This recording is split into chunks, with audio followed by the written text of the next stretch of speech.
Hammaga assalomu alaykum va rahmatullohi va barakatuh. Biz ish kunimizni boshladik. Shunday yuklar bor, o'zimiz tushiramiz. Endi har safar ham emas, bo'lib turadi. Bir oyda 2-3 marta. Hozir ko'rsataman, kimga qiziq bo'lsa. Mana bunday apparat beradi. Mana bu yo'qlaydigan joyi, kodi ham yozib qo'yilgan.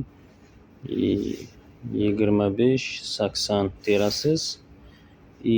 Buni bosasiz, ishlab ketadi. Zaryadi shuncha, zaryad bilan. Xo'sh. Bu ikki tomondan oldin arqa qiladi. Bu yoqqa pastga ko'taradi. Bunisi pastga.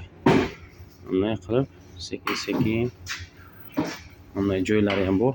Kichkina paddon bo'lsa, ana shu yergacha ro'xlining uchini tiqing degan.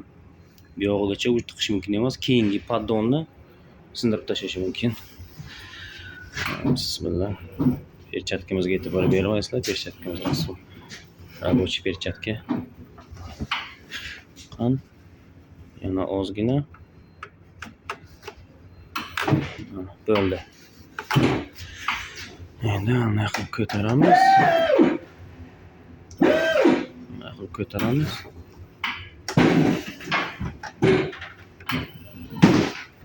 Oxirigacha tiqish kerak.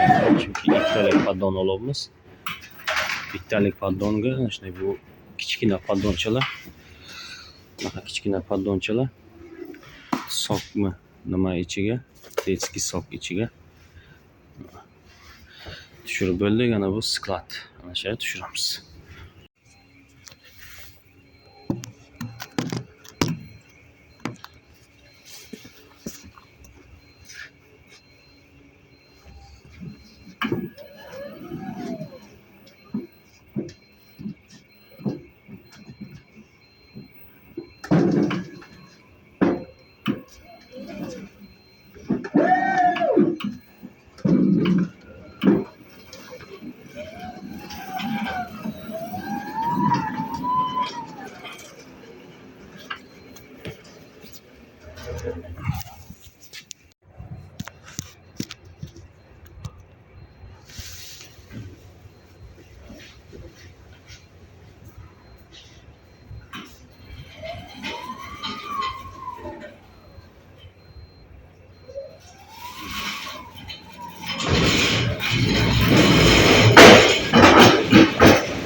Mana biz ishimizni bo'ldik, tushirib bo'ldik. Hozir rampani ana bunisini qanday ko'tarishni o'rgataman otsoykasini. Mana bu короче tushirib bo'ldik. Bu darvozasini tushirish kerak, yana bu lapasini ko'tarish kerak. Ana bu ko'taradi. Bu обратно chiqaradi. Bosamiz.